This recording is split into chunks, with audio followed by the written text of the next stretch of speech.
Hello guys, we are going to start the lecture number 2 of unit number 1 history of microbiology। आज हम पढ़ेंगे Robert Koch के बारे में। ठीक है, उन्होंने क्या क्या कॉन्ट्रीब्यूशंस दिए थे माइक्रोबायोलॉजी में, इसके बारे में हम पढ़ेंगे। तो इन्होंने सबसे पहले कॉच पोस्टुलेट्स दिए थे, फिर कल्चर मीडिया को भी इन्होंने एक्सप्लोर करा था और इन्होंने जर्म थ्योरी को भी प्रूव करा था। ठीक है, कॉच पोस्टुलेट्स क्या होते हैं ये बता देते हैं। Give to prove specific microbes cause specific disease. ये बेसिकली इसलिए दिए गए थे जिससे वो लोग ये प्रूव कर पाए कि जो स्पेसिफिक माइक्रोब्स हैं वही स्पेसिफिक टाइप ऑफ डिजीज क्या करते हैं, कॉज करते हैं। ठीक है, और ये टोटल 4 पोस्टुलेट्स थे। ठीक है, 4 पोस्टुलेट्स दिए गए थे। The microorganism must be present in every case of the disease but absent from healthy organism। तो वो बोल रहे हैं कि जो माइक्रो ऑर्गेनिज्म है वो देखो सारे केसेस में प्रेजेंट होना चाहिए, बट किसके, डिजीज्ड पर्सन के। ठीक है, अगर कोई डिजीज पर्सन है तो उसमें ये मिलना चाहिए। अगर मैंने तुम्हारे सामने 10 डिजीज पर्सन लाके खड़े कर दिए सेम डिजीज वाले, तो उन सब में same type of micro organism मिलना चाहिए। लेकिन अगर मैं हेल्दी पर्सन की बात करूं तो हेल्दी पर्सन में ये नहीं होना चाहिए। ये सिंपल सी बात है, ये हमें पता है। ठीक है, the suspected micro organism must be isolated and grown in a pure culture. अब हमें उस माइक्रो ऑर्गेनिज्म के बारे में पढ़ना है, उसके बारे में जानना है। तो ऐसे मानो कि हमने एक डिजीज ऑर्गेनिज्म लेकर आए, हम उसका हमने ब्लड निकाला और ब्लड में देखा कि बेसिकली वो माइक्रो ऑर्गेनिज्म है किधर, जो डिजीज कॉज करवा रहा है। उसको हमने आइसोलेट करा ब्लड में से, मतलब निकाला। ठीक है, और फिर उसके बाद उसको एक प्योर कल्चर पे ग्रो करवाएंगे हम। ठीक है, फिर उस माइक्रो ऑर्गेनिज्म को एक हेल्दी ऑर्गेनिज्म के अंदर डाल देंगे। ठीक है, the culture microbe should cause the same disease when introduce into healthy host. तो वो बोल रहे हैं कि उस माइक्रो ऑर्गेनिज्म को अब हम किस में डाल देंगे, एक हेल्दी पर्सन में डाल देंगे। फिर हम देखेंगे कि उस हेल्दी पर्सन में भी वही सेम डिजीज हो रही है या नहीं हो रही है। ठीक है, फिर 4th पॉइंट में वो बोलते हैं the same microorganism must be reisolated from the experimentally infected host. अब हमें क्या पता कि हमने जो माइक्रो ऑर्गेनिज्म डाला है वो वही है जो डिजीज कॉज कर रहा है, तो हमें वो चेक तो करना पड़ेगा। तो उन्होंने क्या बोला कि उसका फिर से जो हेल्दी पर्सन था जिसको हमने अभी डिजीज करवाई है, उसमें से उसका क्या कहते हैं, ब्लड निकालेंगे और ब्लड निकाल के देखेंगे कि उसमें बेसिकली वही ऑर्गेनिज्म प्रेजेंट है या नहीं है, या कोई और ऑर्गेनिज्म प्रेजेंट है। ठीक है, ये उसके 4 पोस्टुलेट्स थे। ज्यादा कुछ बता नहीं रहा, वो बस ये बोलना चाह रहे हैं कि अगर हम डिजीज ऑर्गेनिज्म को देखें तो डिजीज ऑर्गेनिज्म में वो माइक्रो ऑर्गेनिज्म मिलना चाहिए जो डिजीज कॉज कर रहा है, और हेल्दी ऑर्गेनिज्म में वो माइक्रो ऑर्गेनिज्म नहीं मिलना चाहिए। ठीक है, दूसरा वो बोल रहे हैं कि हमें क्या करना है, जो डिजीज ऑर्गेनिज्म है उसमें से उस माइक्रो ऑर्गेनिज्म को आइसोलेट करना है, उसको ग्रो करवाना है, फिर उसको ग्रो करवा के हेल्दी होस्ट के अंदर डाल देना है, और उस हेल्दी पर्सन को भी सेम डिजीज होनी चाहिए। ठीक है, और फिर उसके बाद जब उसको सेम डिजीज हो जाएगी तो उसका ब्लड ग्रुप वगैरह लेकर उसके ब्लड ग्रुप में भी सेम वही माइक्रो ऑर्गेनिज्म मिलना चाहिए जो हमने डाला था, जो डिजीज कॉज कर रहा था। ठीक है, इससे हमें पता चल जाएगा कि जो स्पेसिफिक माइक्रो ऑर्गेनिज्म है वो स्पेसिफिक तरह की ही डिजीज कॉज करता है। ठीक है, फिर उसके बाद इन्होंने कल्चर मीडिया के बारे में बताया था। इन्होंने एक सेमी सॉलिड, सबसे पहले इन्होंने जेलेटिन यूज करा था। तो ये जो जेलेटिन था ये तो सेमी सॉलिड फॉर्म में मिलता था। ठीक है, फिर उसके बाद बेसिकली जेलेटिन में, मतलब ठीक है अच्छा है, बट जेलेटिन में ये प्रॉब्लम थी कि ये मेल्ट हो जाता था 27 to 28 डिग्रीज पर। ठीक है, फिर उसके बाद इनके को वर्कर थे जिसकी वाइफ का नाम था हेसे। उन्होंने इनको बोला कि आप अगार अगार यूज कर लो। ठीक है, जेलेटिन की जगह पर जो अगार होता है वो ज्यादा स्टेबल होता है और जल्दी से मेल्ट नहीं करता है, और कितने डिग्री तक, 100 डिग्री तक। ठीक है, फिर उन्होंने जर्म थ्योरी को भी प्रूव करा था। जर्म थ्योरी तुमने इससे पहले भी पढ़ रखी है फर्स्ट वाले लेक्चर में। तो जर्म थ्योरी को इन्होंने कैसे प्रूव करा था, इन्होंने बोला कि बैसिलस एंथ्रैक्सिस एंथ्रेक्शिया ये है जो एंथ्रैक्स कॉज कर रहा है, माइकोबैक्टीरियम ट्यूबरकुलोसिस है जो टीबी कॉज कर रहा है, विब्रियो कॉलेरा है जो क्या कॉज कर रहा है, कॉलेरा कॉज कर रहा है। ठीक है, हर डिजीज के अपने अपने माइक्रो ऑर्गेनिज्म प्रेजेंट हैं, ये बताया था इन्होंने। फिर इन्होंने माइकोबैक्टीरियम ट्यूबरकुलोसिस के बारे में भी बताया था। ये वो ऑर्गेनिज्म है जो ट्यूबरकुलोसिस कॉज करता है। ठीक है, Koch also discovered mycobacterium which cause tuberculosis. ठीक है, तो इन्होंने माइकोबैक्टीरियम को डिस्कवर करा था जो क्या कॉज करता है, ट्यूबरकुलोसिस कॉज करता है। ठीक है, माइकोबैक्टीरियम ट्यूबरकुलोसिस जो है इसको हम कॉच बैसिलस भी बोलते हैं। क्यों? क्योंकि कॉच ने डिस्कवर करा है, इस वजह से।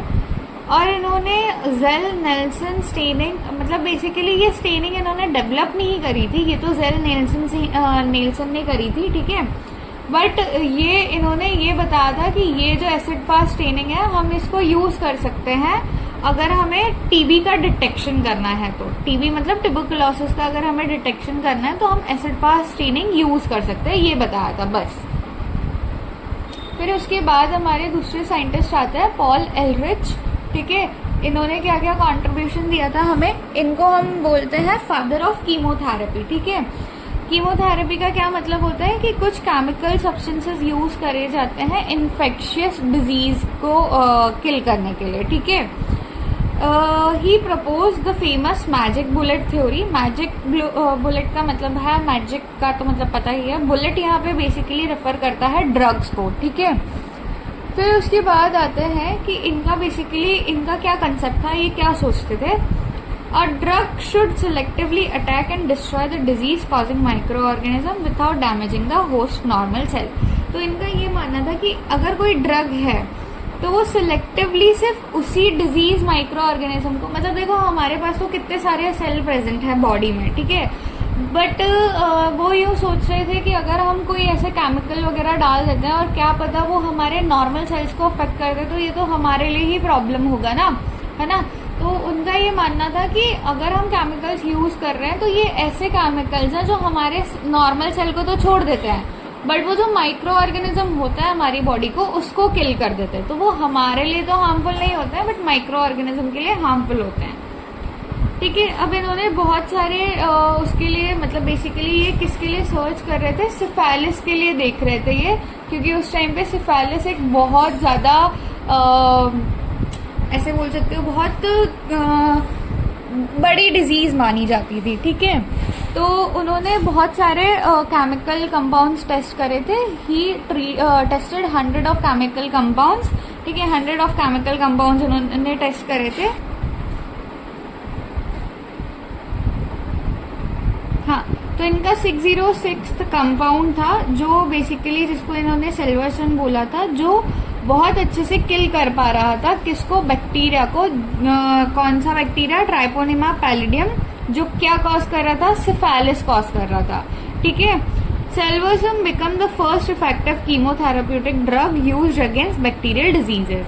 तो ये सबसे पहली ऐसी ड्रग थी जिसको हमने यूज करा था किसके अगेंस्ट में, सिफेलिस के अगेंस्ट में, या मान लो बैक्टीरियल डिजीजेस के अगेंस्ट में। ठीक है, अब नेक्स्ट साइंटिस्ट है जोसेफ लेस्टर। इनको हम फादर ऑफ एंटीसेप्टिक सर्जरी भी बोलते हैं, क्योंकि पहले के टाइम पे क्या होता था, जब डॉक्टर्स वगैरह किसी पेशेंट की सर्जरी वगैरह ऑपरेशन वगैरह कर देते थे ना, तो उसके बाद क्या होता है कि वो हाथ वगैरह नहीं धोते थे, उनके जो इक्विपमेंट्स थे उनको वो वॉश वगैरह नहीं करते थे, तो उसमें माइक्रो ऑर्गेनिज्म इजीली बैठेगा। अब अगर वही सेम जो हाथ है और जो इंस्ट्रूमेंट्स हैं वो अगर हमारे कट्स में या वाउंड में से एंटर लगेंगे, तो उसमें से माइक्रो ऑर्गेनिज्म इजीली एंटर कर जाता था उस पेशेंट के। और फिर उसके बाद जब वो माइक्रो ऑर्गेनिज्म एंटर कर जाता था, तो इवन उसकी जो सर्जरी है वो सक्सेसफुल हो गई हो, फिर भी कुछ टाइम के बाद उसकी डेथ हो जाती थी। उसका रीजन होता था क्योंकि उस माइक्रो ऑर्गेनिज्म ने, किसी भी माइक्रो ऑर्गेनिज्म ने उसके अंदर, बॉडी के अंदर एंटर करा और एंटर करके उसका डेथ कॉज करी। ठीक है, तो पहले के टाइम पे बेसिकली पोस्ट, ठीक है, पोस्ट का मतलब होता है बाद में। ठीक है, तो ऑपरेशन के बाद की जो प्रोसेस हो रही थी पोस्ट डेथ, वो बहुत ज्यादा इंक्रीज हो गई थी। ठीक है, surgeries were extremely dangerous because of doctor did not sterilise their hands and instruments. तो उस टाइम पे क्या था, जो डॉक्टर्स थे वो अपने हाथ वगैरह और अपने इंस्ट्रूमेंट सही से स्टेरलाइज नहीं करते थे। अब अगर इस जैसे तुम्हारी अभी बीएससी स्टार्ट हुई है तो तुम्हें धीरे धीरे करके लैब्स वगैरह में लेके जाया जाएगा, तो तुम्हें पता चलेगा, वो बोलेंगे कि तुम कोट पहन के आया करो, ग्लव्स वेयर करो, ठीक है, और कोई भी चीज करने से पहले हैंड सैनिटाइज करो, इथेनॉल वगैरह यूज करो, ठीक है। तो ये इसका रीजन क्या होता है कि अगर तुम्हारे हाथ में माइक्रो ऑर्गेनिज्म वगैरह है तो वो उसी टाइम पे किल हो जाए, ठीक है। As a result many patient died from infection such as a sepsis और गैंग्रियन आफ्टर सक्सेसफुल ऑपरेशन। तो उनको क्या होता था, इन्फेक्शन हो जाता था सेप्सिस का या गैंग्रियंस का, और फिर इवन उनकी सर्जरी सक्सेसफुली क्यों ना हो गई हो, फिर भी उनके ये क्या कहते हैं इन्फेक्शंस देखने मिलते थे। तो जोसेफ लिस्टर ने क्या करा, उन्होंने कार्बोलिक एसिड, जिसको फिनॉल भी बोलते हैं, वो यूज करना स्टार्ट करा, ठीक है। अब उन्होंने वो उसको कहाँ पे लगाया, हाँ, तो he applied it on surgical instruments पे लगाया, ठीक है। और जो जिस पर्सन के वाउंड्स वगैरह हो रहे थे, जिसकी सर्जरी हुई है, उसके वाउंड्स पे लगाया, मतलब घाव पर लगाया, ड्रेसिंग और बैंडेजेस वगैरह पे लगाया, और ऑपरेटिंग रूम की एयर में भी लगाया, क्योंकि हमें पता है माइक्रो ऑर्गेनिज्म तो सब जगह होते हैं, कहीं पे भी प्रेजेंट हो सकते हैं। तो इस वजह से उन्होंने ऑपरेटिंग रूम की एयर में भी इसको स्प्रे करा, ठीक है। इससे रिजल्ट क्या मिले कि जो सर्जिकल इन्फेक्शन थे वो डिक्रीज हो गए, और जो पोस्ट ऑपरेटिव, मतलब ऑपरेशन के बाद की बात हो रही है, पोस्ट ऑपरेटिव जो डेथ हो रही थी, मतलब ऑपरेशन के बाद भी जो डेथ हो रही थी, वो क्या हो गई, डिक्रीज हो गई, उसका जो रेट था वो डिक्रीज हो गया। फिर उसके बाद हमारे दूसरे साइंटिस्ट आते हैं जिनका नाम है अलेक्जेंडर फ्लेमिंग। इनके बारे में तुम बहुत पहले से सुनते आ रहे होगे, ये बहुत फेमस है अलेक्जेंडर फ्लेमिंग। क्यों, इन्होंने क्या कंट्रीब्यूशन दिया था, इनको फादर ऑफ एंटीबायोटिक भी बोलते हैं हम, ठीक है। इन्होंने सबसे पहले किसकी डिस्कवरी करी थी, पेनिसिलिन की डिस्कवरी करी थी, ठीक है। पेनिसिलिन की डिस्कवरी करी थी। पेनिसिलिन बेसिकली एक चांस डिस्कवरी थी, ठीक है, गलती से हो गई थी, ये करना नहीं चाह रहे थे, ठीक है।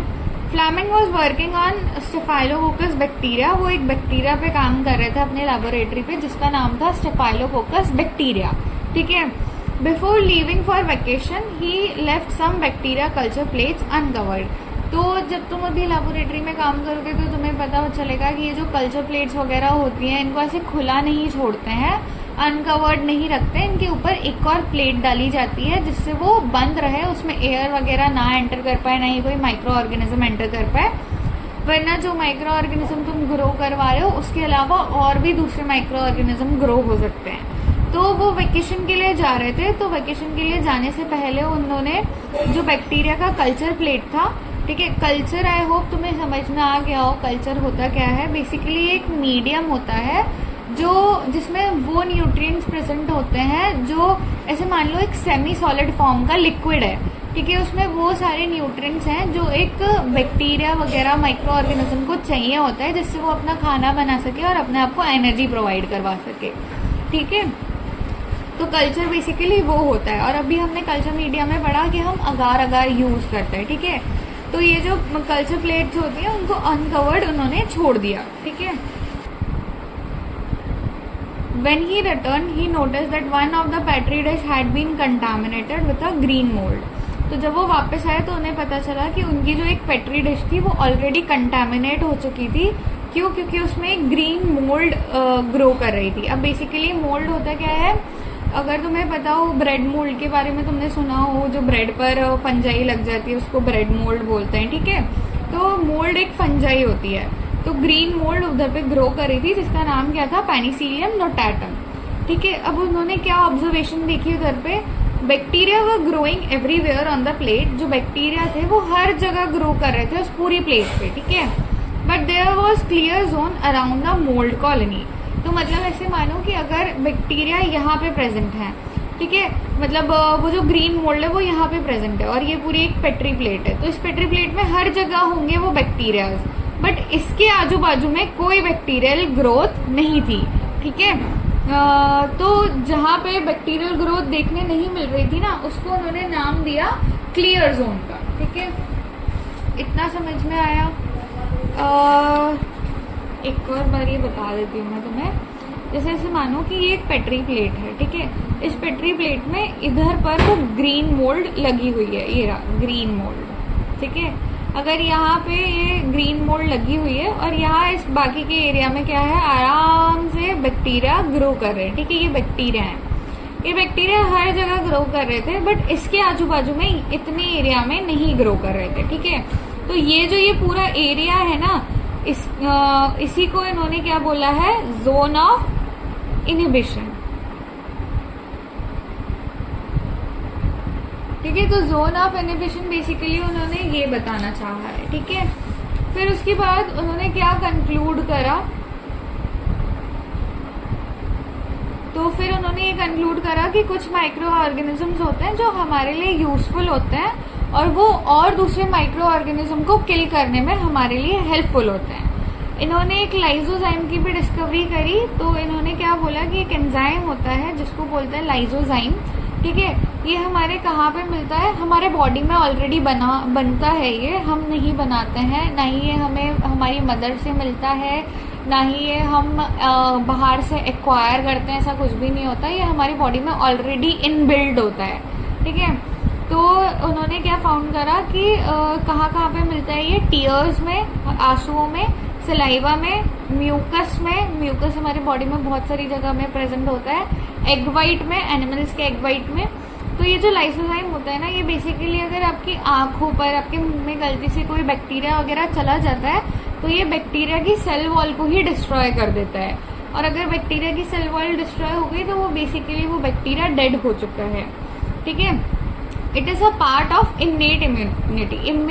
इन्नेट का मतलब होता है वो इम्यूनिटी जो हमें हमारे बर्थ से ही मिली है, ठीक है। हमने ना ही कहीं और से गेन करी है बाहर से, ठीक है, ना ही हमें हमारी मदर से मिली है। ये हमारी खुद की इम्यूनिटी है जो हमें हमारी बर्थ के साथ साथ मिली है, ठीक है।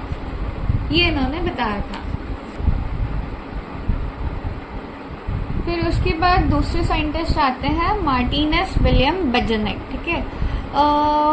इनको हम फादर ऑफ वायरोलॉजी भी बोलते हैं, क्योंकि इन्होंने वायरस की डिस्कवरी करी थी। इन्होंने एक डिजीज के बारे में पढ़ा था जिसका नाम था टबैको मोज़ेक डिजीज, ठीक है। तो इन्होंने बेसिकली क्या करा, अब इन्होंने उसकी पढ़ाई करी कैसे होगी, तो इन्होंने क्या करा था, एक प्लांट होता है, टबैको का प्लांट होता है, ठीक है। तो उन्होंने उस प्लांट की कुछ पत्तियां ली, ठीक है, और उसका जो सैप होता है, मतलब तुमने अगर लिक्विडी सा जो पार्ट होता है, उसको इन्होंने किससे पास आउट करवाया, बैक्टीरिया प्रूफ फिल्टर से। मतलब ऐसे फिल्टर जिसमें सिर्फ बैक्टीरिया अगर होंगे ना तो बैक्टीरिया तो ऊपर ही रह जाएंगे, ठीक है, और बाकी जो सैप वगैरह होगा वो ट्रांसफर हो जाएगा, ठीक है। तो उन्होंने सैप को पास करवाया, ठीक है, और बैक्टीरिया प्रूफ फिल्टर से। फिर उसके बाद जो वो फिल्टर्ड सैप था, उस फिल्टर्ड सैप को उन्होंने एक दूसरे प्लांट में इंजेक्ट कर दिया, ठीक है। तो उन्होंने जब दूसरे हेल्दी प्लांट में उसको इंजेक्ट करा तो उसको वो डिजीज हो गई, वापस से हो गई उसको डिजीज। वैसे तो नहीं होनी चाहिए थी, क्योंकि उनका ये क्या है ना, उनको लगा कि बैक्टीरिया कोई डिजीज, मतलब इसमें कोई बैक्टीरिया प्रेजेंट है जो बैक्टीरिया ये डिजीज कॉज कर रहा है, ठीक है।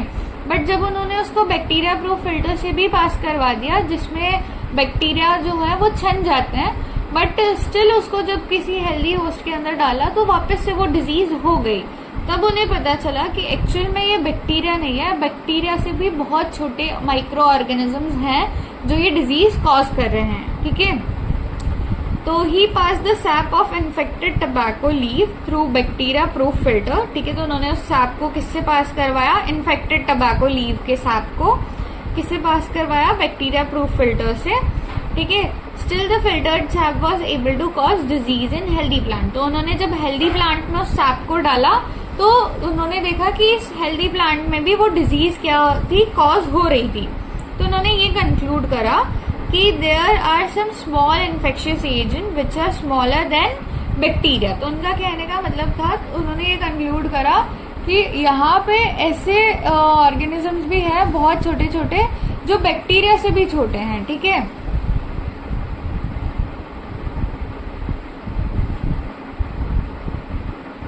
तो उन्होंने ये कंक्लूड करा कि यहाँ पे ऐसे छोटे ऑर्गेनिजम्स हैं जो बैक्टीरिया से भी छोटे हैं और वो किसी भी लिविंग पर्सन के अंदर जाने के बाद रिप्रोड्यूस करते हैं। तो उस टाइम पे ये तो नहीं बता पाए थे कि ये वायरस है एक्चुअल में, बट इन्होंने उनको लगा कि इस फ्लूइड के अंदर कुछ है, तो उन्होंने उस फ्लूइड को एक नाम दे दिया।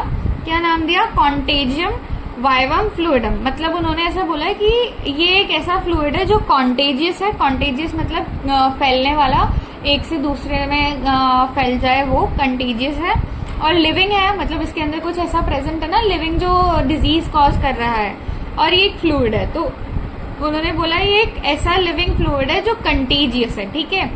बाद में जो एजेंट उसके अंदर प्रेजेंट था, जो फ्लूइड के अंदर वो एजेंट प्रेजेंट था, जिसको हम वायरस, अब अपन तो बाद में पढ़ रहे हैं तो हमें यही लगेगा कि वो वायरस मतलब ऑलरेडी डिस्कवर हो चुका है, हमें पता है कि उसके अंदर वायरस है, बट उनको नहीं पता था।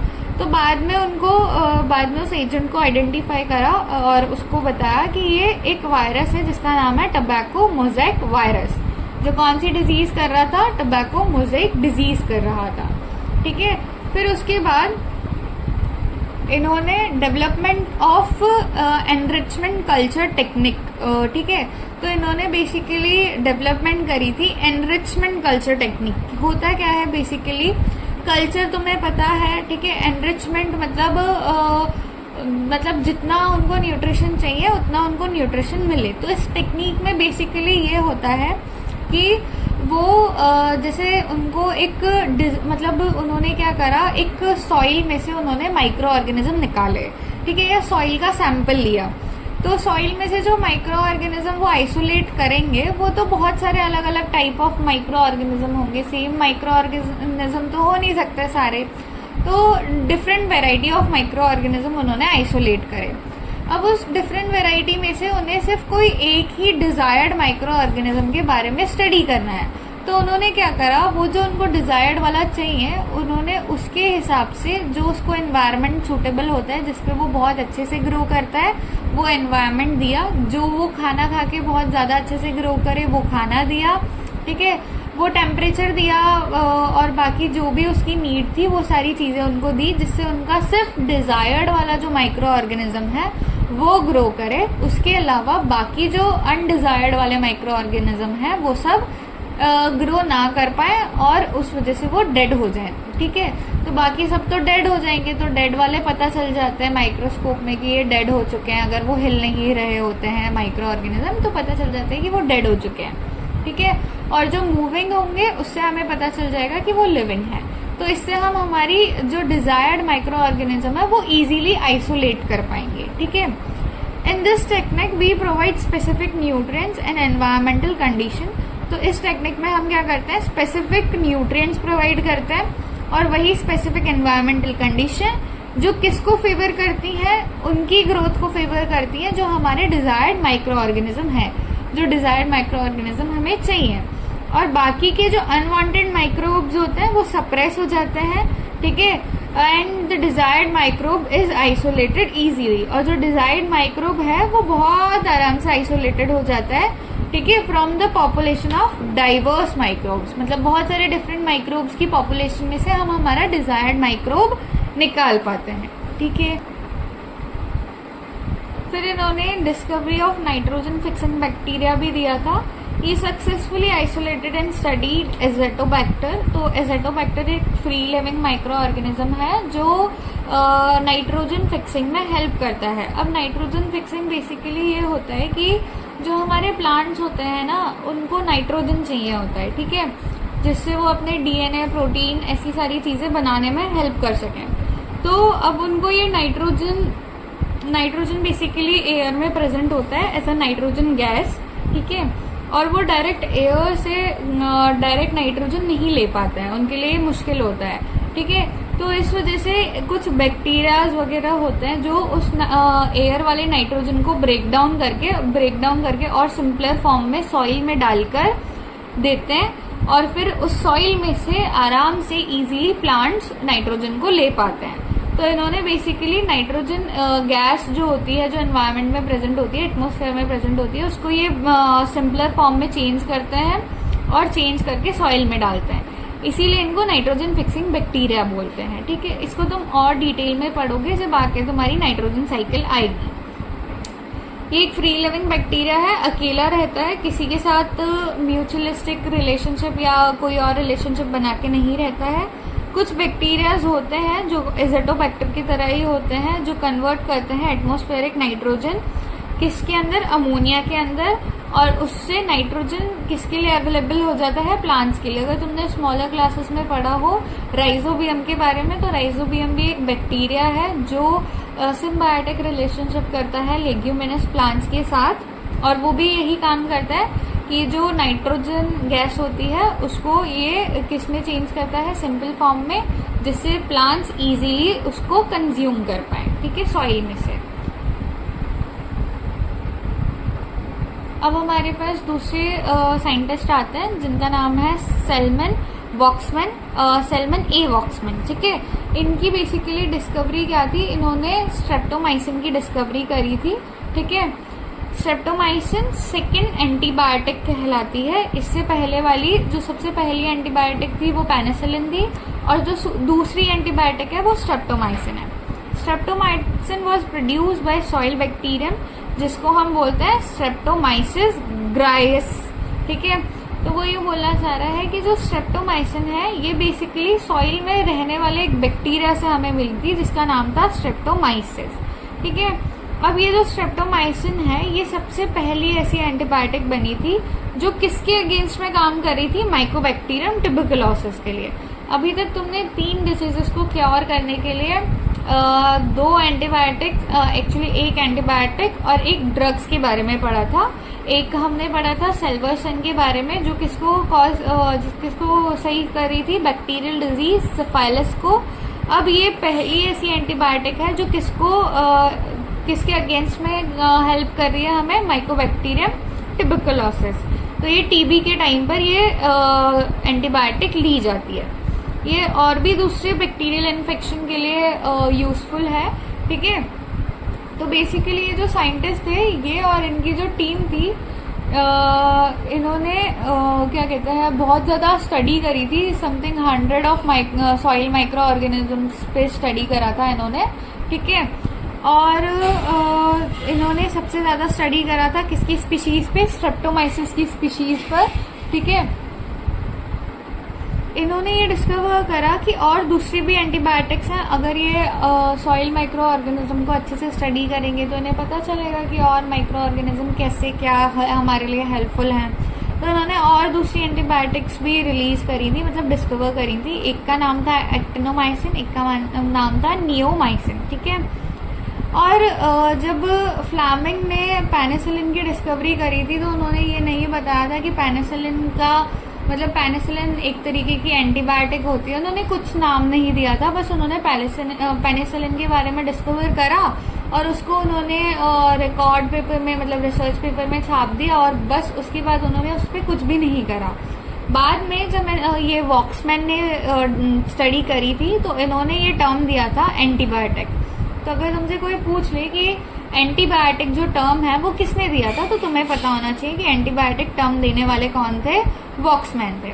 इन्होंने एंटीबायोटिक का मीनिंग बताया क्या था, इन्होंने बोला कि ये एक ऐसा केमिकल है जो प्रोड्यूस करा जाता है किसके द्वारा, माइक्रो ऑर्गेनिज्म के द्वारा, बहुत छोटी अमाउंट में, जो दूसरे जो इनहिबिट करते हैं, इनहिबिट का मतलब है रोक देना, ठीक है, जो दूसरे माइक्रो ऑर्गेनिजम्स की ग्रोथ को क्या करते हैं, रोक देते हैं, और इसीलिए इनको हम क्या बोलते हैं, एंटीबायोटिक्स बोलते हैं। वापस से सुनो, उन्होंने बोला क्या कि ये एक ऐसे केमिकल सब्सटेंसेस हैं जो माइक्रो ऑर्गेनिज्म के द्वारा प्रोड्यूस किए जाते हैं बहुत कम अमाउंट में, और ये कम अमाउंट वाले केमिकल्स करते क्या है, ये दूसरे माइक्रो ऑर्गेनिजम्स की ग्रोथ को इनहिबिट कर देते हैं, मतलब रोक देते हैं, और इसीलिए इनको एंटीबायोटिक्स बोलते हैं। समझ में आया?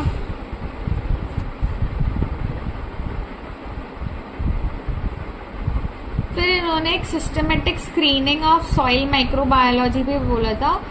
जैसे जब फ्लेमिंग ने डिस्कवरी करी थी तो उसने तो बस उसके पास आया और उसने देख लिया, उसको टेस्ट कर लिया, बस इतना ही करा था। वो बोलना चाहते हैं कि अगर आपको कोई सॉइल माइक्रो ऑर्गेनिज्म को डिस्कवर करना है तो सिस्टमेटिकली करो ना, ढंग से पूरी प्रोसेस से करो ना, कि पहले उसको आइसोलेट करो, फिर उसको ग्रो करवाओ, ग्रो करवा के धीरे धीरे ऑब्जर्व करो कि वो क्या क्या केमिकल, क्या क्या प्रोडक्ट्स बना रहा है, और वो केमिकल्स हमारे किस किस वे में यूज हो रहे हैं, हो सकते हैं क्या वो केमिकल्स दूसरा ऑर्गेनिजम्स को किल कर रहे हैं, नहीं कर रहे हैं, या फिर उन केमिकल्स को हम किसी और वे में यूज कर सकते हैं। तो वो बोल रहे हैं कि आप पूरी सिस्टमेटिक तरीके से ये करो, स्टेप बाय स्टेप करो, ठीक है। ऐसा नहीं है कि आपने कोई भी माइक्रो ऑर्गेनिज्म निकाला, ग्रो करा, देख लिया, अगर वो कुछ रिलीज कर रहे हैं तो कर रहे हैं, नहीं तो हटाओ, ऐसे नहीं होता है। ये इन्होंने बोला था कि इन्होंने वॉक्समैन ने He introduced systematic screening method in which thousands of soil microorganisms were isolated and tested one by one। तो बहुत सारे thousands of soil microorganisms को ये क्या करते थे, isolate करते थे, उनको टेस्ट करते थे एक एक करके, और देखते थे कि वो कौन सी एंटीबायोटिक प्रोड्यूस करने की एबिलिटी रखता था। और ये जो अप्रोच इनकी थी सिस्टमेटिक स्क्रीनिंग की, ये बहुत अच्छी रही थी, ठीक है, ठीक है, very effective in discovery of antibiotics. और ऐसे करके उन्होंने बहुत सारी एंटीबायोटिक्स की डिस्कवरी कर दी थी। अब इसके बाद आते हैं दूसरे साइंटिस्ट जिनका नाम है सेर्गी विनोग्रेड्स्की, ठीक है। अब हम सेर्गी एंड विनोग्रेड्स्की के बारे में बात करेंगे। इनको हम फादर ऑफ सॉइल माइक्रोबायोलॉजी भी बोलते हैं, ठीक है। इनकी क्या क्या डिस्कवरी थी, इन्होंने डिस्कवर करा था कीमोलिथोट्रॉप्स, ठीक है। तो ये बेसिकली ऐसा बोलना चाह रहे हैं कि कुछ ऐसे बैक्टीरियाज होते हैं जो अपनी जो एनर्जी होती है वो किससे निकालते हैं, जब वो ऑक्सीडाइज कर देते हैं इनऑर्गेनिक सब्सटेंसेस को, ठीक है। अब देखो ऑर्गेनिक और इनऑर्गेनिक में बेसिकली वो बोलना क्या चाह रहे हैं, देखो जब तुमने पहले पढ़ा होगा रेस्पिरेशन के बारे में, तो रेस्पिरेशन में हम क्या कर रहे थे, हम ग्लूकोज का ऑक्सीडाइजेशन कर रहे थे, और ग्लूकोज का ऑक्सीडाइजेशन करके हम एनर्जी प्रोड्यूस कर रहे थे। तो ग्लूकोज क्या है, एक ऑर्गेनिक सब्सटेंस है। अब ये बोल रहे हैं कि हम इनऑर्गेनिक, मतलब जैसे मान लो अमोनिया हो गया, नाइट्रेट हो गया, या फिर सल्फर, ऐसी सारी चीजों को यूज करेंगे और इनका ऑक्सीडाइजेशन करेंगे, और इनका ऑक्सीडाइजेशन करके हम हमारे लिए एनर्जी बनाएंगे, ठीक है। तो मतलब ये बोलना चाह रहे हैं कि हम ग्लूकोज की जगह अमोनिया, नाइट्राइट या सल्फर ऐसी कोई चीज यूज करेंगे और उनका ऑक्सीडाइजेशन कर देंगे, और उनका ऑक्सीडाइजेशन करके हम एनर्जी प्रोड्यूस कर लेंगे। तो कुछ बैक्टीरियाज हैं जो एनर्जी ऑब्टेन करते हैं oxidising by oxidising inorganic substances, ठीक है। किसके इंस्टेड में, ऑर्गेनिक सब्सटेंस को हटा के ये इनऑर्गेनिक सब्सटेंसेस को यूज कर रहे हैं। तो इनऑर्गेनिक सब्सटेंस में ये क्या यूज कर रहे हैं, अमोनिया हो गया, नाइट्राइट हो गया, सल्फर हो गया। नाइट्राइट बेसिकली नाइट्रोजन गैस को जब हम कन्वर्ट कर देते हैं, नाइट्राइट होता है NO3, ठीक है, सॉरी NO2 माइनस, ठीक है। तो बेसिकली ये नाइट्राइट को यूज कर रहे हैं, सल्फर को यूज कर रहे हैं, उसको ऑक्सीडाइज कर रहे हैं, और उसको ऑक्सीडाइज करने वाले को ऑक्सीडाइजिंग बैक्टीरिया बोल दे रहा है। और इन्हीं बैक्टीरियाज को हम क्या बोलते हैं, कीमोलिथो ऑटोट्रॉप्स। ऑटोट्रॉप्स इसलिए बोल रहे हैं क्योंकि ये अपना खाना खुद ही बना रहे हैं, ठीक है, किसी और से नहीं ले रहे हैं, किसी को खा के नहीं बना रहे हैं। और कीमो इसलिए बोल रहे हैं क्योंकि ये केमिकल से ये सारी चीजें बना रहे हैं, ठीक है। फिर उसके आगे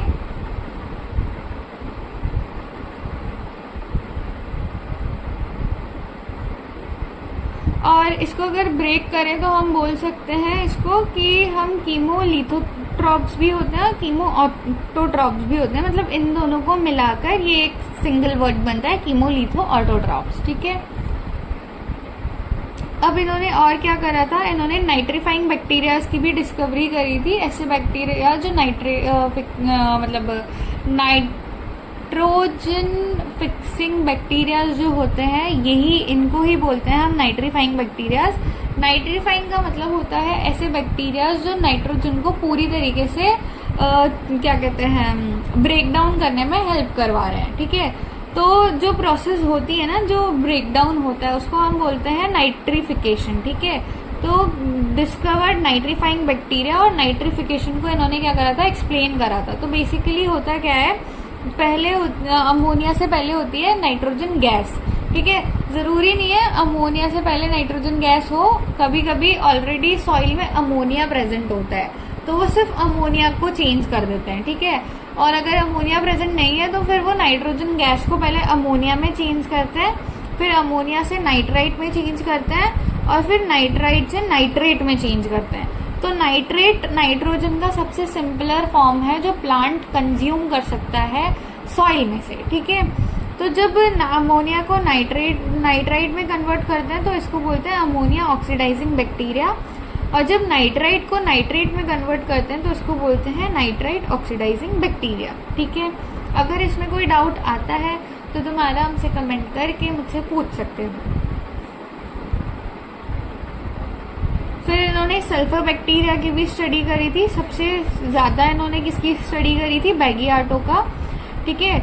ही demonstrated that these bacteria oxidize hydrogen sulphide into sulphur और सल्फेट। तो मतलब वो बोलना चाह रहे थे कि वो हाइड्रोजन सल्फाइड को यूज करते हैं, सल्फाइड को यूज करते हैं क्या बनाने में, मतलब इसको ऑक्सीडाइज करते हैं क्या बनाने में? सल्फर और सल्फेट बनाने में, और इसी से वो क्या यूज करते हैं? एनर्जी निकालते हैं, ठीक है।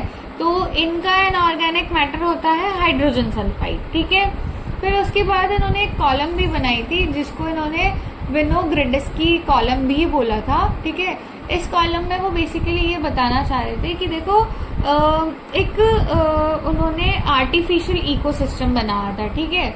और एक आर्टिफिशियल इकोसिस्टम बना के वो बोल रहे थे कि देखो किस लेवल पे कौन कौन से बैक्टीरिया रहते हैं अपने अलग अलग नीड के अनुसार, ठीक है।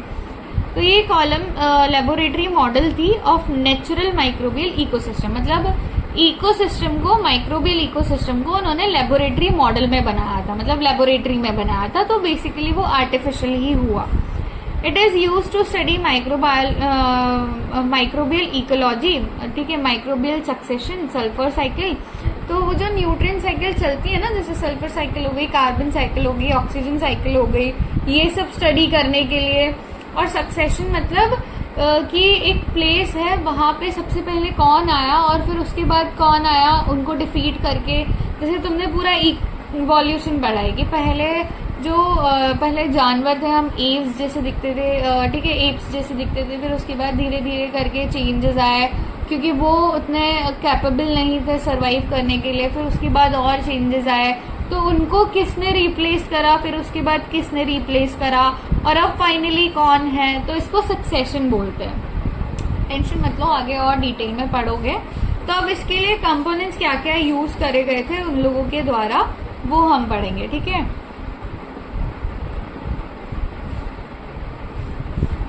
ओके, तो सबसे पहला जो कंपोनेंट उन्होंने यूज करा था वो था mud, source of micro organism. Mud के अंदर ही माइक्रो ऑर्गेनिज्म प्रेजेंट होंगे, ठीक है। फिर था वाटर, जो एक नेचुरल एक्वेटिक एनवायरनमेंट बनाने के लिए हेल्प कर रहा था। तीसरा था सेलुलोज। सेलुलोज एक कार्बन सोर्स है, ठीक है, सेलुलोज कार्बन का बना हुआ होता है। तो जो फर्मेंटिव बैक्टीरियाज होंगे जो फर्मेंटेशन करेंगे, अब फर्मेंटेशन मैंने फर्स्ट लेक्चर में पढ़ाया था तो तुम उसको प्रेफर कर सकते हो, उसको देख लेना एक बार, ठीक है। तो ऐसे बैक्टीरिया जो फर्मेंटेशन करते हैं तो उनके लिए ये एज अ फूड काम करेगा, क्या? सेलुलोज। फिर कैल्शियम सल्फेट CaSO4, ये सल्फर सोर्स प्रोवाइड करेगा जिसमें से क्या प्रोड्यूस होगा? H2S। तो अगर ये सल्फर सोर्स प्रोवाइड कर रहा है क्या? H2S। अभी हमने ऊपर पढ़ा था सल्फर बैक्टीरियाज में कि सल्फर बैक्टीरियाज क्या करते हैं? H2S मतलब हाइड्रोजन सल्फाइड को यूज करते हैं सल्फर बनाने के लिए। तो अगर यहाँ पे सल्फर बैक्टीरियाज प्रेजेंट होंगे तो उन लोगों को तो उनका खाना मिल गया, तो मतलब यहाँ पे हमें सल्फर बैक्टीरियाज भी देखने मिल सकते हैं। फिर आता है कैल्शियम कार्बोनेट CaCO4, जो pH को मेंटेन करने में हेल्प करता है, ठीक है। फिर उसके बाद हम बात करेंगे लेयर ऑफ कॉलम्स की। अब कॉलम में तुम्हें अलग अलग लेयर देखने मिलेगी, अलग अलग लेयर पे अलग अलग माइक्रो ऑर्गेनिज्म देखने मिल सकता है, ठीक है।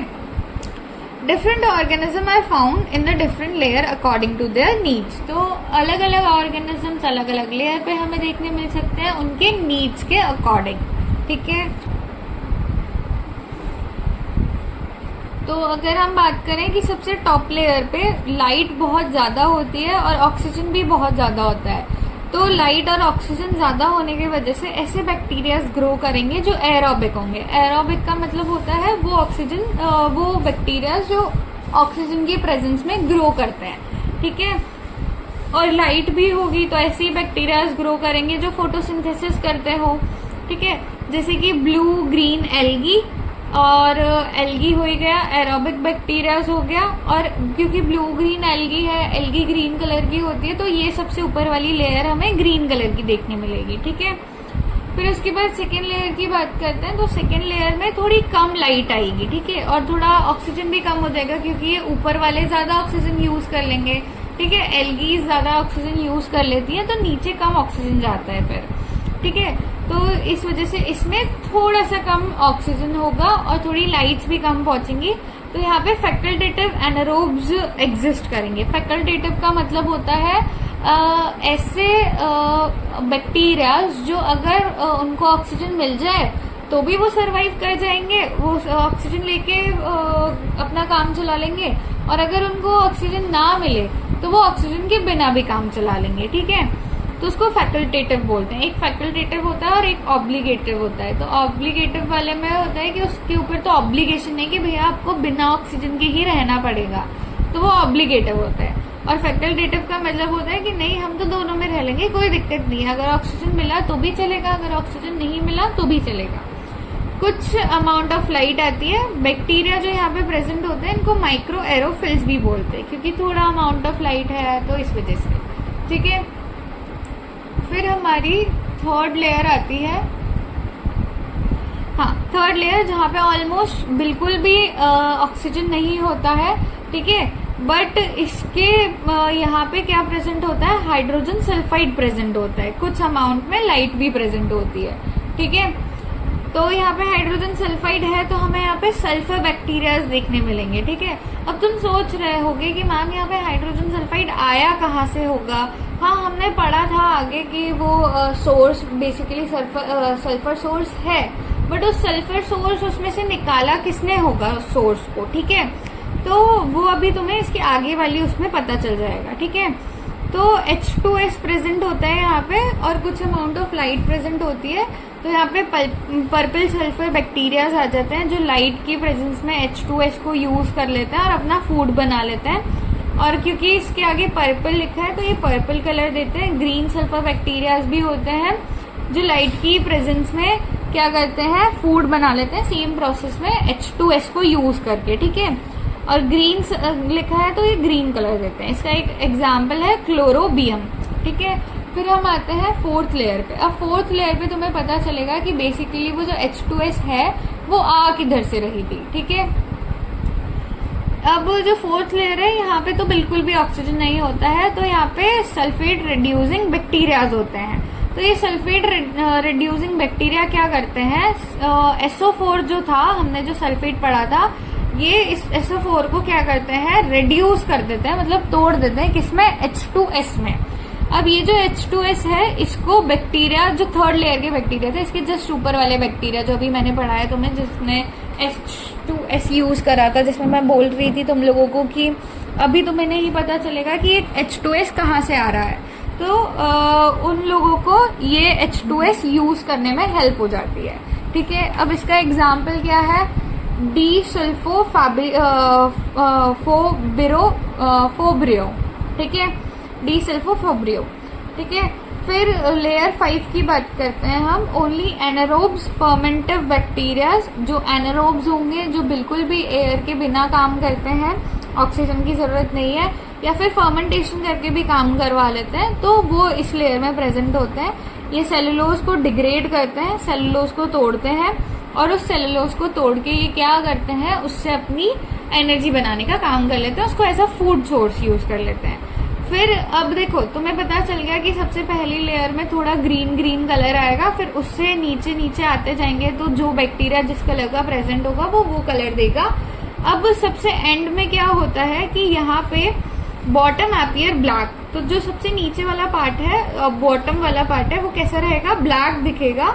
क्यों, क्योंकि तुम यहाँ पे जस्ट ऊपर जो फोर्थ वाली लेयर में H2S बनी थी, वो H2S किसके साथ रिएक्ट कर जाएगी, आयरन के साथ। क्योंकि अगर तुमने सॉइल उठाया है तो सॉइल में आयरन नहीं हो ऐसा जरूरी तो नहीं है, अगर थोड़ा बहुत अमाउंट ऑफ आयरन होगा तो उसके साथ H2S रिएक्ट कर जाएगी और फिर आयरन सल्फाइड बन जाएगा, और आयरन सल्फाइड की वजह से हमें ब्लैक कलर देखने मिलेगा। अब हमें पता है कि हमने पहले स्टार्टिंग में क्या पढ़ा था कि ये क्या क्या पढ़ने में हमें हेल्प करता है। तो हमने पढ़ा था कि सल्फर साइकिल, ऑक्सीजन साइकिल या कार्बन साइकिल, ये सारी चीजें पढ़ने में या इनके बारे में पता लगाने में हेल्प करता है। तो ये सल्फर साइकिल में कैसा हेल्प करता है, जो सेलुलोज होता है वो सेलुलोज कौन तोड़ता है? फर्मेंटिव बैक्टीरिया तोड़ते हैं। और फर्मेंटिव बैक्टीरिया याद है मैंने तुम्हें बताया था कि लैक्टोबैसिलस शुगर वगैरह या कार्बोहाइड्रेट्स को तोड़ता है और कार्बोहाइड्रेट्स को तोड़ के लैक्टिक एसिड बनाता है। ये मैंने तुम्हें लास्ट वाले लेक्चर में बताया था। तो ये फर्मेंटिव बैक्टीरिया क्या बनाते हैं? एसिड्स बनाते हैं। फिर एसिड्स के बाद क्या होता है? सल्फेट रिड्यूसिंग बैक्टीरिया जो होते हैं वो H2S को बनाते हैं और ये H2S purple and green sulphur bacteria use करते हैं। फिर उसके बाद उससे सल्फर रिड्यूस होती है, सल्फर या सल्फेट बनता है और उस सल्फर और सल्फेट को कौन यूज करता है? सल्फेट रिड्यूसिंग बैक्टीरिया यूज करते हैं। ठीक है, तो ऐसे करके इसकी पूरी साइकिल सल्फर साइकिल चलती है। ठीक है, ऑक्सीजन साइकिल कैसे चलती है? फोटोसिंथेसिस होती है, फोटोसिंथेसिस से O2 बनती है, O2 से एरोबिक बैक्टीरियाज बनते हैं, एरोबिक बैक्टीरियाज यूज करते हैं उस O2 को। फिर वो O2 फिनिश हो जाती है, फिर बॉटम में एनारोबिक बैक्टीरियाज का मतलब एनारोबिक बैक्टीरियाज देखने मिलते हैं। फिर उसकी बाद आती है carbon cycle. Carbon cycle basically होता क्या है? कार्बन साइकिल में CO2 होती है, CO2 कौन यूज कर लेता है? फोटोसिंथेटिक बैक्टीरियाज रिलीज करते हैं। ठीक है, ऑर्गेनिक मैटर वगैरह बना लेते हैं, वो ये ऑर्गेनिक मैटर बनाने में यूज करेंगे। फिर फर्मेंटिव बैक्टीरिया जो है वो उसको यूज कर लेंगे और फिर फर्मेंटिव बैक्टीरिया जो फर्मेंटेशन करते हैं तो लास्ट में क्या रिलीज होता है? CO2 रिलीज होता है और इस CO2 को वापस से फोटोसिंथेसिस के लिए फोटोसिंथेटिक बैक्टीरिया यूज कर लेंगे। ऐसे करके ये पूरी साइकिल चलती है। अगर तुम्हें ये नहीं समझ में आती है तो कोई इशू नहीं है, साइकिल्स इतना ज्यादा नहीं पूछेंगे वो। ठीक है, बस तुम्हें ये पता होना चाहिए कि बेसिकली उसमें लेयर वाइज है क्या, कौन कौन से कंपोनेंट कैसे प्रेजेंट है और क्या क्या चीजें यूज करी गई हैं। अब इसका ये डायग्राम है, मैं तुम्हें डायग्राम एक्सप्लेन कर देती हूँ। तो ये एक पूरा उन्होंने ऐसे इकोसिस्टम बनाया था। अब मैंने बोला था सबसे ऊपर वाले में साइनोबैक्टीरिया थे। साइनोबैक्टीरिया को हम ब्लू ग्रीन एल्गी भी बोलते हैं और यहाँ पे लिखा भी है कि ये एरोबिक जोन है। तो एरोबिक जोन का मतलब है यहाँ पे ऑक्सीजन प्रेजेंट होगा, इसीलिए यहाँ पे हमें ग्रीन कलर दिख रहा है क्योंकि ये साइनोबैक्टीरिया प्रेजेंट है। फिर उसके नीचे माइक्रो एरोफिल्स दिखते हैं जो फैकल्टेटिव एनारोब्स यहाँ पे प्रेजेंट होते हैं। अगर ऑक्सीजन मिल जाएगा तो भी ओके है, वेल एंड गुड है, ऑक्सीजन नहीं मिलेगा तो भी चलेगा। फिर उसके नीचे नॉन सल्फर बैक्टीरिया होते हैं जिनको रोडोमाइक्रोबियम बोलते हैं अपन। ठीक है, ये पूरा पार्ट यहाँ वाला एनारोबिक जोन कहलाता है। ये लास्ट में तुम्हें मड दिखेगा जो मिक्स हो रखा है किसके साथ? सल्फेट के साथ। ठीक है, और यहाँ पे तुम्हें सेलुलोज वगैरह देखने मिलेगा। और फिर पर्पल फोटोसिंथेटिक बैक्टीरियाज भी देखने मिल रहे हैं जिनको हम क्रोमैटियम बोल रहे हैं। तो पर्पल फोटोसिंथेटिक बैक्टीरिया बेसिकली क्या काम कर रहे थे? H2S को यूज कर रहे थे, हाइड्रोजन सल्फाइड को। और इसके जस्ट नीचे तुम्हें ग्रीन फोटोसिंथेटिक बैक्टीरिया दिख रहे हैं जो कि है क्लोरोबियम। ठीक है, ये क्या कर रहा था? ये भी H2S को यूज कर रहा था। ठीक है, तो ऐसे करके हमें पूरे ट्यूब में अलग अलग कलर में दिखने लग जाता है और अलग अलग कलर्स के द्वारा हम बता सकते हैं कि यहाँ पे अलग अलग माइक्रो ऑर्गेनिज्म प्रेजेंट है उनके नीड के अकॉर्डिंग। जैसे पर्पल और ग्रीन वाले जो प्रेजेंट है, ये रहा पर्पल, ये रहा ग्रीन वाला। तो ये यहाँ पे क्यों प्रेजेंट है? क्योंकि यहाँ पे इनको H2S मिल रही है और बहुत थोड़ी सी लाइट चाहिए, तो वो थोड़ी सी लाइट मिल रही है इन्हें। ठीक है, और यहाँ पे एल्गी इसलिए प्रेजेंट है क्योंकि उसको ज्यादा लाइट चाहिए और ज्यादा ऑक्सीजन चाहिए, तो वो ऊपर ही ऊपर देखने मिलती है। ओके, इतना क्लियर हुआ। उसके बाद आते हैं एलाई मैटकिनॉफ। इनको हम फादर ऑफ सेलुलर इम्यूनिटी भी बोलते हैं। ठीक है, इन्होंने क्या डिस्कवर करा था? फैगोसाइटोसिस डिस्कवर करा था। ठीक है, he was studying transparent starfish larva. तो ये बेसिकली स्टारफिश, ट्रांसपेरेंट स्टारफिश के लार्वा पे स्टडी कर रहे थे। ठीक है, तो इन्होंने क्या करा? वो जो थॉर्न होते हैं, थॉर्न बेसिकली होते हैं क्या है? कांटे। अगर तुमने देखा हो जैसे गुलाब के फूल पे वो जो कांटे वगैरह लगे होते हैं, तो इन्होंने क्या करा?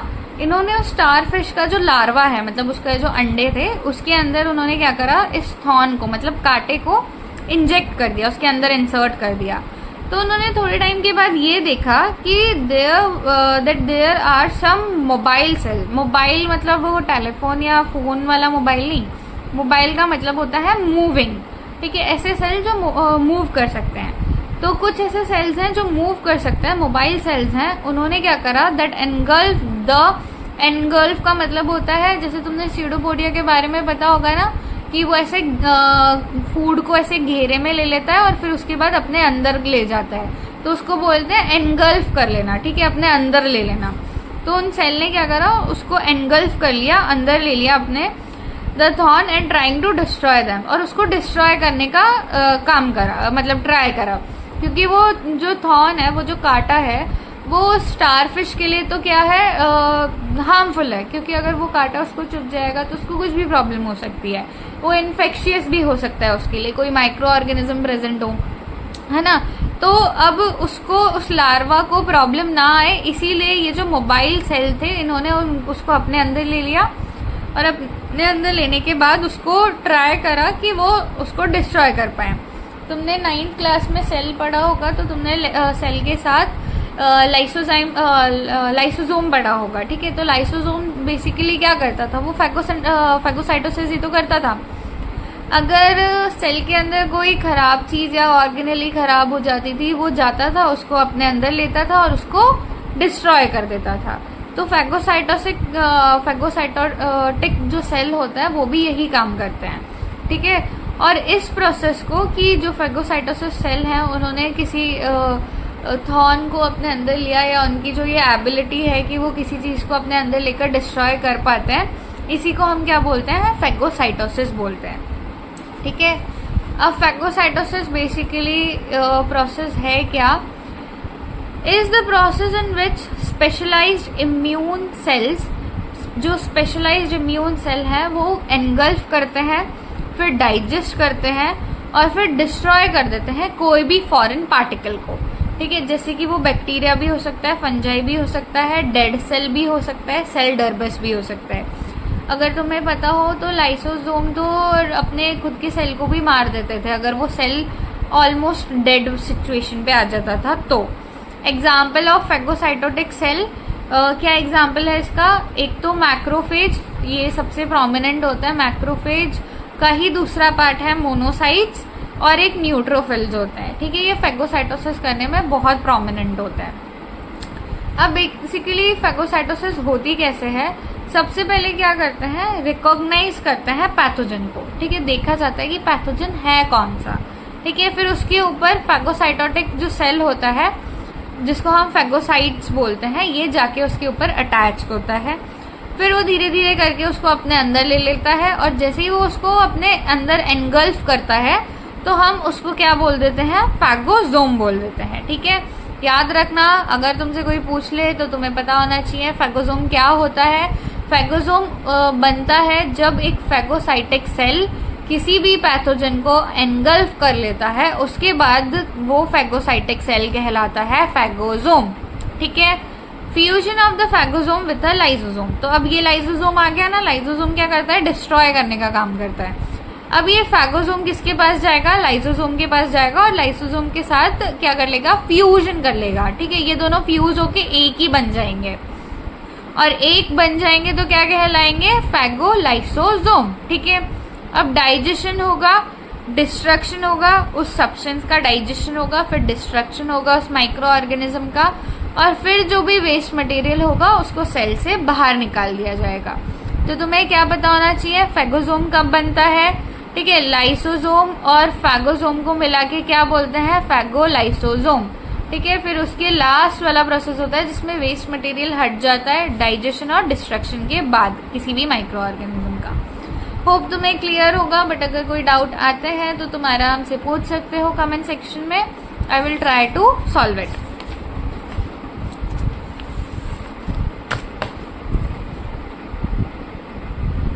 उसके बाद इन्होंने फाउंडेशन ऑफ इनेट इम्यूनिटी भी रखा था after discovering phagocytic cell and their function.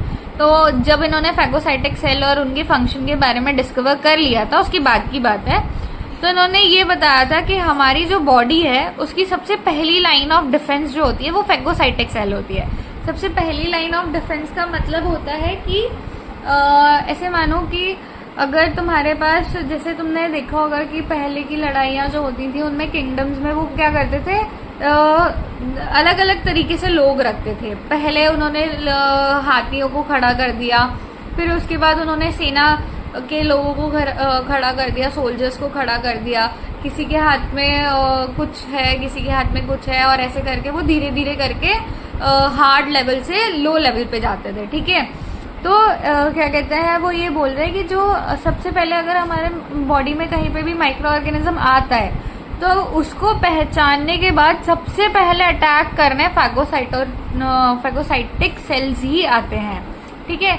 अब एंटीबॉडीज इतनी जल्दी तो नहीं बनाई जा सकती ना, बहुत चुटकियों का खेल नहीं है एंटीबॉडीज बनाना। तो एंटीबॉडीज बनेंगी उससे पहले तो उस पूरे केस को संभालना पड़ेगा ना, तो फैगोसाइटिक सेल संभालते हैं। दिस टाइप ऑफ प्रोटेक्शन, इसी प्रोटेक्शन को बोलते हैं इन्नेट। अब हमने ये सेल्स को बनाया थोड़ी है, या हमने हमारी मदर से थोड़ी लिया है, ये हमारे बॉडी में खुद बनते हैं, ठीक है। तो इसीलिए हम बोलते हैं इसको इन्नेट। इन्नेट मतलब नेचुरल इम्यूनिटी, जो ऑलरेडी हमारे बर्थ से प्रेजेंट है।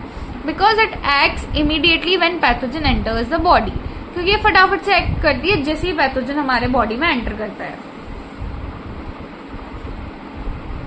और इवन इन्होंने रिसर्च करी है कौन से बैक्टीरिया पे, लैक्टिक एसिड बैक्टीरिया पे। अभी मैंने तुम्हें बताया था लैक्टिक एसिड बैक्टीरिया, जिसको लैक्टोबैसिलस भी बोलते हैं। इन्होंने ऑब्जर्व करा that people in eastern Europe regularly consume yogurt and because of that they live longer. तो इन्होंने यह ऑब्जर्व करा कि भाई ईस्टर्न यूरोप में जो लोग हैं वो बहुत रेगुलर बेसिस पे योगर्ट को कंज्यूम करते थे, और योगर्ट के अंदर ही लैक्टिक एसिड बैक्टीरिया मतलब लैक्टोबैसिलस होता है। और क्योंकि वो योगर्ट को खाते थे, इसी वजह से वो बहुत लंबे टाइम तक जीते थे, ठीक है। तो उन्होंने क्या सजेस्ट करा कि ये जो लैक्टिक एसिड बैक्टीरिया है, ये हमारी जो हार्मफुल बैक्टीरिया हमारे अंदर होता है उनको मार देता है, और हमारी जो हेल्थ है उसको क्या करता है, इम्प्रूव करता है। But his research was incomplete. अब उनकी जो रिसर्च थी वो इनकम्प्लीट थी, बट इस आधी रिसर्च ने और दूसरे लोगों को इंस्पायर कर दिया था। तो इस वजह से उन्होंने प्रोबायोटिक्स, गट माइक्रोबायोटा, ये सब उन्होंने डिस्कवर करा था। अब प्रोबायोटिक्स क्या होते हैं, गट माइक्रोबायोटा क्या होता है, टेंशन मत लेना, सारी चीजें एक दिन में हम नहीं पढ़ सकते हैं, आगे भी और चीजें हैं, अलग अलग यूनिट्स में अलग अलग चीजें पढ़ने मिलेंगी। तो जो तुम्हें अभी लग रहा है ना कि नहीं पता चला इसके बारे में, उसकी टेंशन मत लो, आगे यूनिट में आएगा तब उसको इसके साथ रिलेट कर लेना कि प्रोबायोटिक बेसिकली होती क्या है। फिर आते हैं दूसरे साइंटिस्ट जिनका नाम था एडवर्ड जेनर। ये बहुत ज्यादा फेमस थे। एडवर्ड जेनर को हम फादर ऑफ इम्यूनोलॉजी भी बोलते हैं, क्योंकि इन्होंने सबसे पहली वैक्सीन बनाई थी। अगर तुमने छोटी क्लासेस में पढ़ा हो आजकल तो ओके ठीक है, तो अगर तुमने पहले पढ़ा हो एडवर्ड जेनर के बारे में, इन्होंने सबसे पहली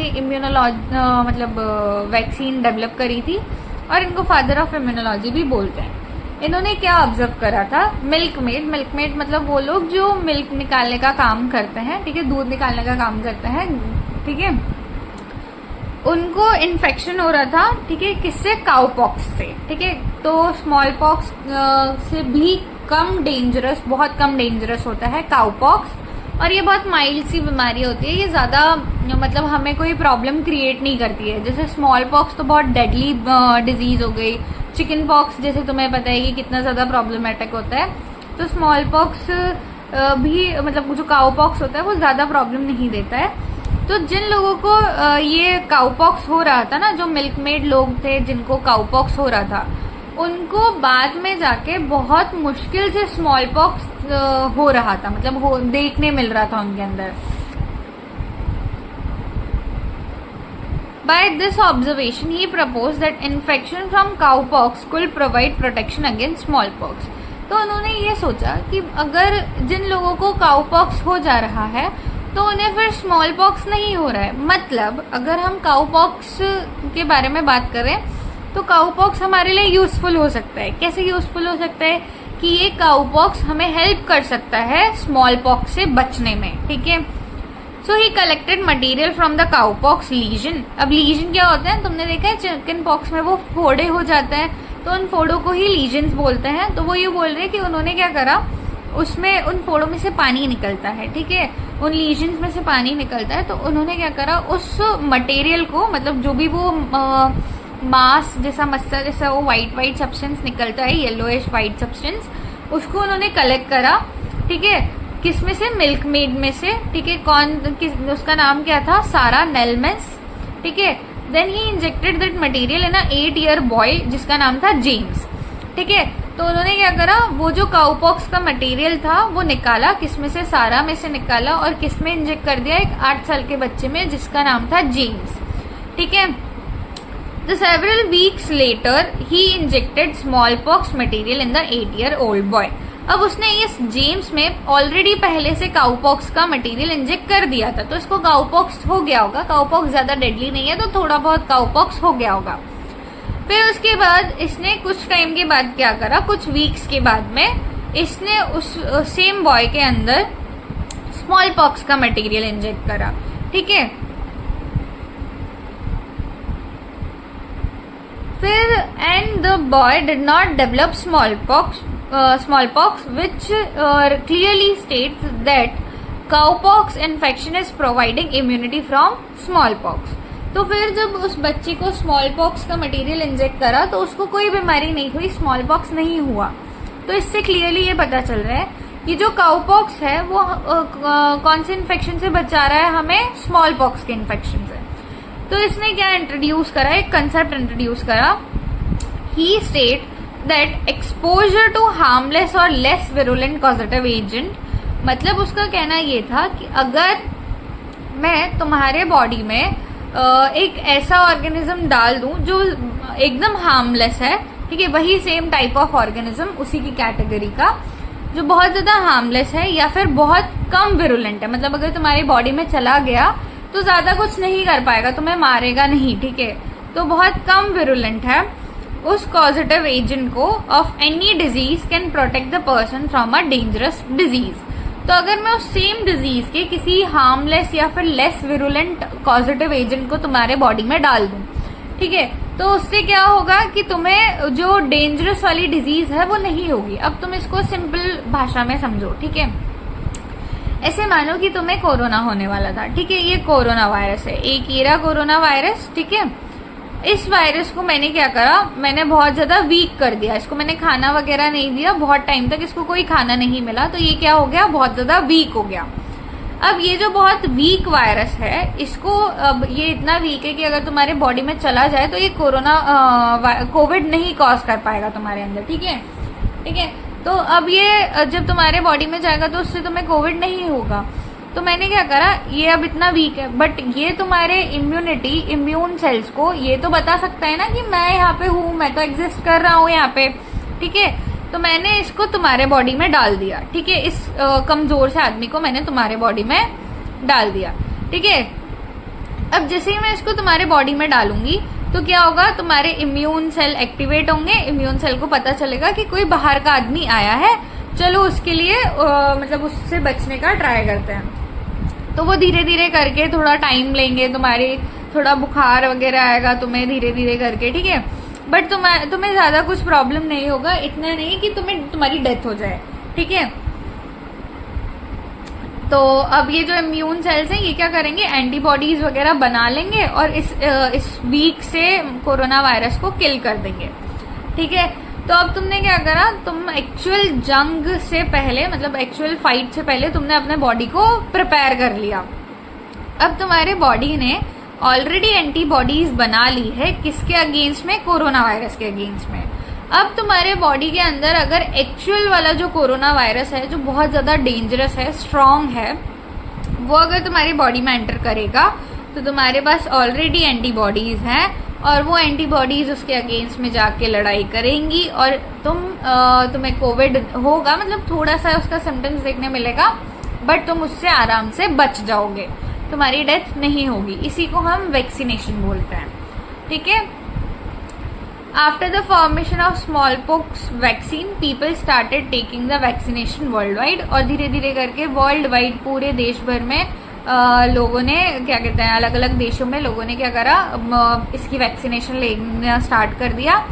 फिर 1980 में WHO ने फाइनली डिक्लेयर कर दिया कि ये जो स्मॉल पॉक्स है ये पहली ऐसी ह्यूमन डिजीज है जो इरेडिकेट हो गई है। इरेडिकेट मतलब अब ये डिजीज नहीं होगी, ये पूरी तरीके से खत्म हो चुकी है, ठीक है।